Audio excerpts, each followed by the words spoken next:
St. Lucia, this is Open Mic, and we're now back to the third segment of our program. When I left off, I highlighted the difficulties St. Lucia is experiencing with the VAT situation. I've been discussing that now for years. I have there are individuals who have not agreed with me. I'm not an economist, but I continue to maintain as a business person, I have enough experience with Ireland to see when something is wrong. And St. Lucians just have to look around and find out the difficulties people are going through at this point in time. As I said a bit earlier, I'm of the opinion that the VAT should be removed completely. We should revert to a consumption tax and put a 5% sale tax on everything coming to the country. It simplifies everything, and all they have to do now is to get the various accountants to do their homework to make sure that the revenue doesn't falter. Since that has been on my mind for such a long time, I thought it fitting to bring in the past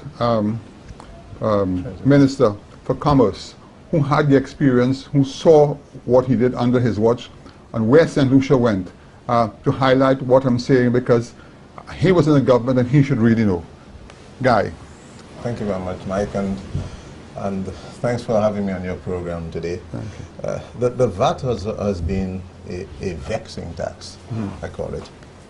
From my days as the president of the Chamber of Commerce, there was the discussion on VAT. And we always felt that VAT would be a problem for especially for manufacturers. Like you, I've always favored the consumption tax or putting a sales tax on the tail end of any transaction. Right. The lower the tax, the better people will comply. The higher the rate of tax, the more burdensome it is on people's cash flow. That's right, yeah. And so it's always going to be a problem. In the printing business, we are manufacturers. And before the VAT, we paid a consumption tax. But the consumption tax, it varied depending on the product. Yes. So from 2% or 5% up. Yes. And you paid the consumption tax at the tail end. So you cleared your raw material from customs, you paid no consumption tax. So it wasn't onerous. So it wasn't onerous, it wasn't killing your cash flow. Right. But with the VAT, before you can even turn around the material, you have to pay 15% consumption tax on importation, or even if you buy it locally, you still have to pay your 15% consumption tax. So it puts a burden on small businesses and put a burden on your cash flow. I've seen it, And so it increases the cost of doing business. And that is why it has killed a lot of businesses, and it is putting an undue burden on the manufacturing sector, especially. So I've always said from the time we were discussing it many years ago that it would be better to put a sales tax on, and it can vary because they're luxury goods, you can put a higher rate of tax on, and the other goods you can put a lower rate of tax. And so that you'd better spread the tax burden instead of killing especially the manufacturing sector.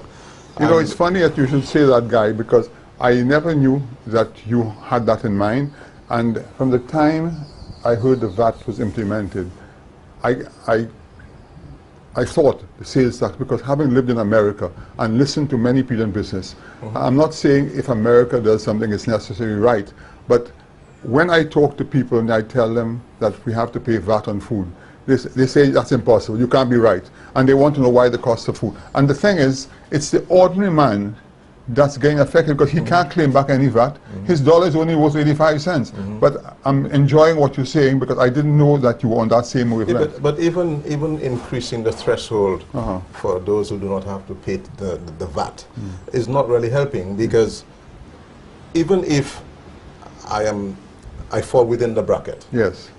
Okay, I cannot charge the VAT onto anybody. Right. But I'm paying the VAT on my raw material. That's right. And so obviously the VAT will be passed on to the consumer. Correct. And it's increasing the cost. And that's where the problem is. For instance, I mean, I'm in the newspaper and advertising business. There was no VAT, or there was no tax on advertising. Right now, there's a 15% VAT on advertising. So you place an ad in my newspaper, your costs have gone up by 15%. That's right. Now, in a depressed economy, what happens? That's right. People have X amount of dollars to spend. So obviously, they will cut back on the volume of advertising that they're doing. Correct. Because one ad that used to cost them 15% less before is now costing them 15% more. And it's no more value that they're getting from that. Right, So obviously, people have to watch their cash flow. People have to watch their expenditure. And so it has a ripple effect on the business And community. you know the hard part about it, Guy? Take, for instance, on commercial properties. If you said you have to pay VAT. Yes. Now, the Prime Minister wants to know why the construction industry is not going forward. Because when you go and you sell, because $1 million today is nothing for a property, and you have to pay 15%, that's $150,000, okay? Exactly. And where is that money coming from? Because even, for instance, not that I'm against, for instance, taxes being paid by contractors, but every time you do a job, you have to take off 10%. But you want to know what has happened? The people who are unaccustomed to paying it, you just increase the price by 10%. That's all. But that's exactly it happens to me all. So it's another cost to me again. It increases the cost of doing business. Yeah. And all the small businesses who are paying rent, your costs have now gone up by 15%. Correct. Because there's VAT, 50% VAT on your rent. So in a depressed economy, and that is why when we were in government and cabinet, we decided that we could not impose VAT when the economy was down. That's right. And it has always been the case. You increase taxes when the economy is up. When the economy is doing badly, you have to give concessions for businesses to survive. We see it happening in all the big developed countries. And so it's no different in St. Lucia. So when you keep adding, no wonder there's so many small businesses going out of business, because the onerous cost, when you increase the cost of doing business, a lot of people cannot survive. So you are aware of the small people going out of business? Oh, very much so. Because very much so. I thought it was only me when I saw all this, having about roughly 60, 70 tenants, small people.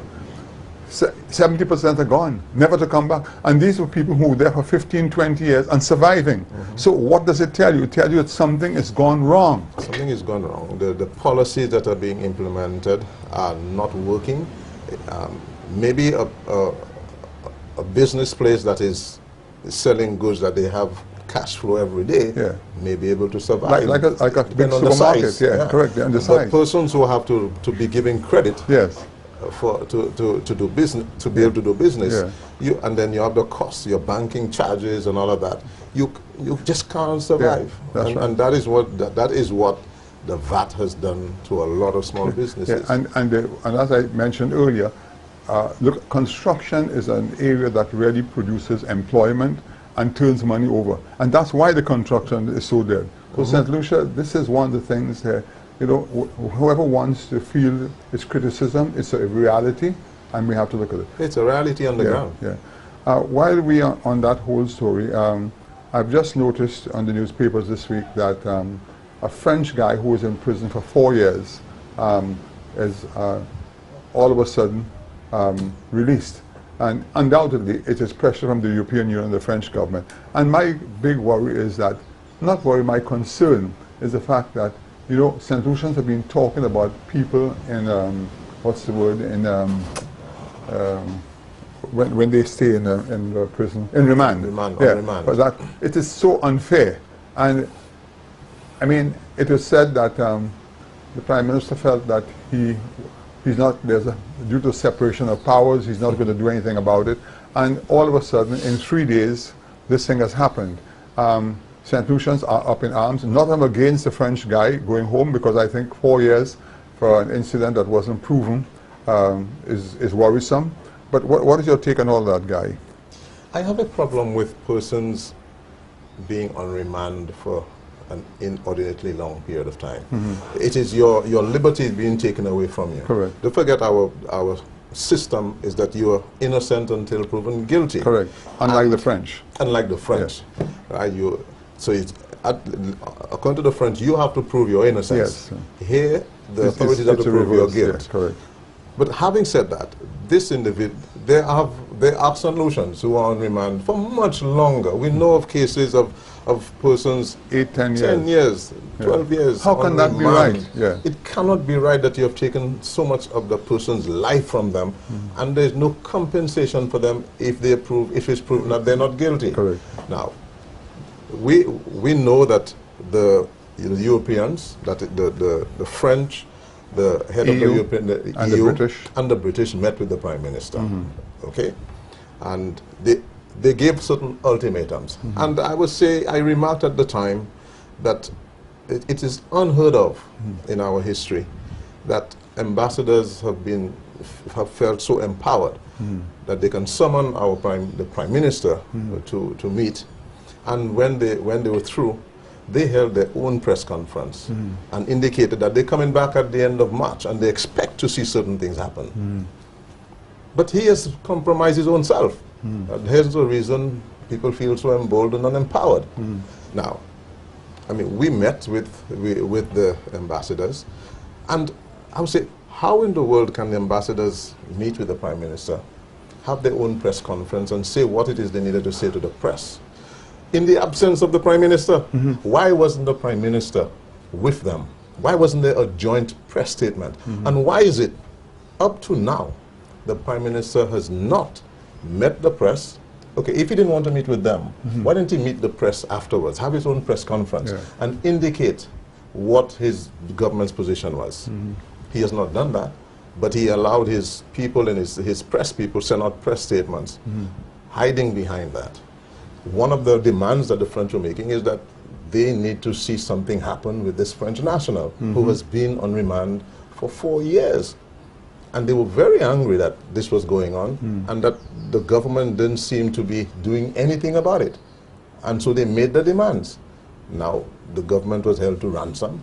And so, despite the fact that the Prime Minister keeps saying there's a separation, there's the judiciary, there's the judiciary, and he's the administration, the executive and the judiciary. It begs the question then, why a judicial matter like impacts, why is the Prime Minister, who is not head of the judiciary, right? Why is he the one that has the impact report and playing politics with it? Why, and I said that from day one, that he handled this impacts thing in a very irresponsible manner. That he should have, once the investigators had completed their work and submitted their report with the evidence, it should have gone directly to the DPP for her to take whatever action she felt was necessary. But once it got into the hands of the Prime Minister, and then he went on television and decided to cherry pick the items he felt that was going to give him political advantage, he has compromised the report, and therefore he is not observing the separation of judiciary and the executive arm, in my opinion. Now, tell me something. They are due back in St. Lucia towards the end of March. The end of March. What is your prognosis as to where we're going? Well, it's obvious that the Prime Minister and the government is trying to appease them. First of all, they have ensured that the French national was taken care of. And at the Shangri have a lot of persons who are sitting on remand for much longer than the French, who are still waiting their day in court.